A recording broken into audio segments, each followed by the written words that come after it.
Çfarë objektivash ka kjo qeveri për këto 4 vjet? Askush nuk I thot përveç propagandës së ndryshimit të disa njerëzve të larguar nga drejtimi I qeverisë dhe të futur ca emra të rinj pa integritet dhe pa vizion se ku janë dhe ku do të shkojnë. Kjo është e tepërt për qytetarët. Ata nuk duan të dinë fare se kush vetëm me emër dhe kush largohet nga këta që janë ministra. Ata do të thonë, çfarë do të bëj ky Djella në këtë rast? Djella çfarë do bëj? Ta dinë të gjithë, Djella është shpikur për të hequr përgjegjësinë e tyre njerëzve që sot janë në burg. Pra, atyre që do të vinë në këto pozicione dhe do të bëjë pikërisht këtë tenderimin për punë të ndryshme. Dhe kaq sa për dinin, që ta dinë të gjithë, jo vetëm në konceptin e një roboti që do drejtoj një qeveri, po le të thotë kryeministri I Shqipërisë, kur do ta bëj betimin ky robot? A e bën dot betimin përpara presidentit? Është edhe në shkeljet kushtetutës. Këto gjëra që do të ndodhin atje s'mban përgjegjësi. Pra, kërkon përgjegjësitë e mundshme të kabinetit Rama 4 dhe të vetë atij në lidhje me shpërdorimin e fondeve publike që janë në çdo cep të vendit tonë. Ai kupton çdo të thotë, me njerë sa u konstatua që ka 84 deputet në parlament, fillovi me radhë, me dhunë, duke prishur çdo gjë që është ndërtuar nga mundi dhe djesa e qytetarëve. Sigurisht, atje ka patur vend edhe për të ndryshuar në gjë. Po unë çuditem, këtu në qendër të Tiranës ka pallate janë me 6 kate të ndërtuara sipër projektit. Se si prish aty? Na ka zënë ato hapësirat publike, se hapësirë publike nuk do të vesh vetëm në gjërësi. De facto, ata kanë pushtruar majat e horizontit të Tiranës dhe vazhdojnë për të ndërtuar dhe janë në projekt për të ndërtuar me qindra pallate të tjera në hapësirat që ai po I zvoglon. Çdo gjë, unë kam ndjeni që edhe pallatin e kulturës do ta prishen. Nuk I duhet me.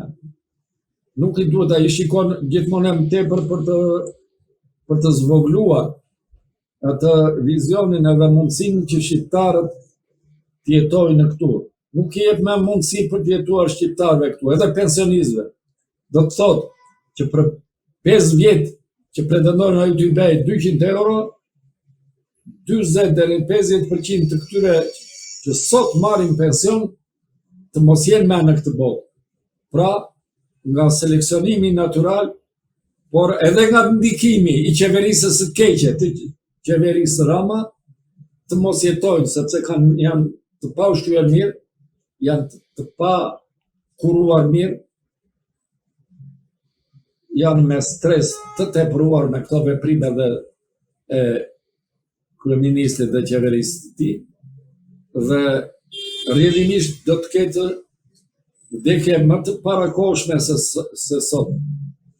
Ne gëzojmë në pensionin 10 vjet burrat dhe 14.5 vjet gratë në Shqipëri, kur standardet e vendeve të tjera të Evropës janë më të larta.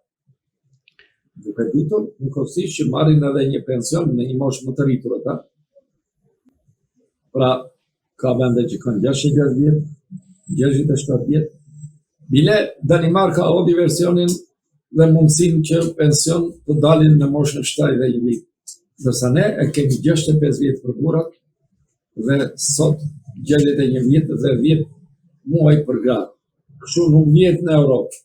Askush nga vendet europiane nuk mund të pranojë si të barabartë dhe nuk mund të t'japën ndihmë kur qytetarët e vet I nxjerrin në pension në moshën 67 vjet, edhe ti dalish në moshën 62 vjet të themi gratë edhe 65 vjet burra dhe të ndihmojë. Kur qytetarët e vet me taksat që kanë paguar ata e ta nuk dysh.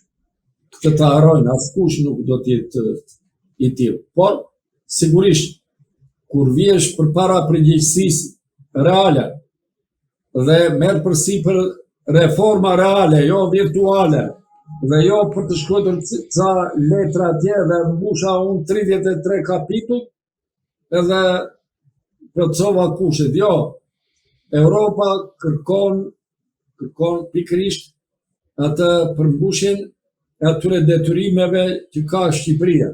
Po marrim një standard. Çfarë bëhet? Le të nxjerr konkluzion vetë qytetari. Shkon në spitalin Nën Tereza të shikosh. Atje shumë nica pensionistëve, po dhe të tjerë qytetarë shqiptarë, nga mbi ngarkesa që kanë atje dhe nga mos përballimi i atyre vizitave që kanë për detyrë të bëjnë ata qytetarët aty në spitalet tona, rinë marrin mjekimin nëpër korridore. Ky është standardi atje. I shikon në thjesht vetëm për t'i dhënë çfarë bërin e i dirama për të marrë një ambasador. Po çfarë na duhen ata? Çfarë na duhen? Ato janë në rastin më të mirë janë një respekt për këta qytetarë që vinë kontribojnë për vendet e tyre në Shqipëri, ti trajtojmë edhe ne, por nuk mund t'i trajtojmë më shumë se sa qytetarët e vetë këtu ndryshojnë, pra me servilizëm ndaj atyre që ai quhen partner vepron ndryshe nga populli i tij. Kjo është për të ardhur keq apo jo? Sepse nuk mundet që Shqipëria të bëjë përpara në lidhje me atë që duhet të bëjë, jo me thjesht me atë se neve flasim kështu, po flasim çfarë duhet bëjmë, si është mirë që Shqipëria të bëhet mirë. Nuk themi që Shqipëria ka këtë të met dhe duhet ta rregullojë, po themi atë që duhet bëj, atë i themi që kështu jemi ne shqiptarë. Jo, nuk është ashtu. Ne Shqipëria ndryshe jemi dhe ndryshe mundohemi t'i tregojmë botës se jemi. Këtë nuk mund ta bëj asnjëherë, asnjë qeveri nëse nuk ngre standardet e qytetarëve të vet. Nëse për të paktën këta qytetarë që janë në pension të kenë një pension sa minimum jetik. Është kriminale që nuk po del minimum jetik. Kur ka një pjesë jo të vogël të qytetarëve, duke futur 537.000 shqiptarë që janë nën 184.000 lekë pension. Atëre, kjo është kriminale, sepse një njeri me kaq të ardhura nuk mund të jetojë. Atëre ti në mënyrë pa drejt ushtron presion mbi këta që të vdesin sa më parë atëre. Se si mbështet. Është detyra numër 1 e çdo qeverie në botë të përkrahë njerëzit që nuk ecin dot vetë.